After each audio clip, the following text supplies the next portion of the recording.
नमस्कार, रमास रेसिपीमध्ये तुमचे स्वागत आहे।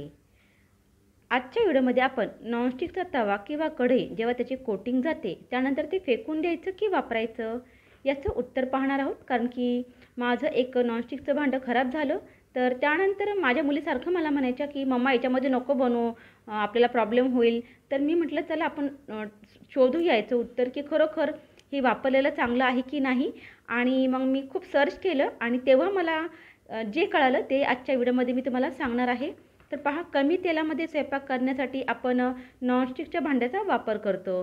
त्यामध्ये काय होतं की आपलं अन्न शिजवताना जळत नाही आणि तेल पण अतिशय कमी लागतं। त्यामुळे आपल्याला ते इझी पडतं, जेणेकरून जे जास्त ऑइली खाणार नाही त्यांना ते आणखीनच चांगलं आहे। पण नॉनस्टिकच्या तव्यावरती एक लेयर असते आणि ते जेव्हा ते घासतो तेव्हा जास्त घासून त्याची जी कोटिंग आहे ना ती निघून जाते आणि त्याच्यानंतर ते भांडं दिसायला बरोबर दिसत नाही। तर आपण काय करतो, ते वापरत नाही आहे। काही जण वापरतात सुद्धा, जसं की मी सुद्धा वापरते। तर त्यानंतर पहा, मी जेव्हा सर्च केलं ना तेव्हा कळलं की ही जी कोटिंग आहे ना याचं नाव आहे टेफ्लॉन। म्हणजे ही जी टेफ्लॉनची कोटिंग आहे ती जेव्हा आपण त्याच्यामध्ये काही बनवतो ना तेव्हा त्याच्याबरोबर रिॲक्ट होत नाही।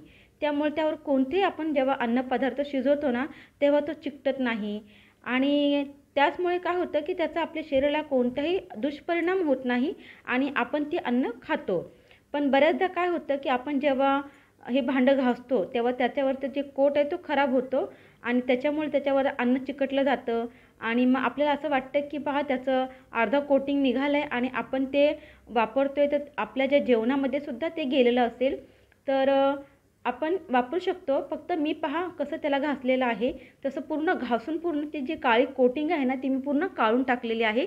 ती पूर्ण काढून टाकायची, त्याच्यानंतर तुम्ही हे वापरू शकता।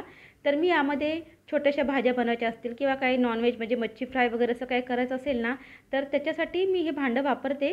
काही प्रॉब्लेम नाही, तुम्हीसुद्धा हे भांडं वापरू शकता। मी सर्च केलेलं आहे, त्याच्यामुळे तुम्ही टेन्शन घेऊ नका। फक्त ती व्यवस्थित घासून साफ करा। तुम्हाला ही माहिती कशी वाटली कमेंटमध्ये नक्की सांगा। धन्यवाद।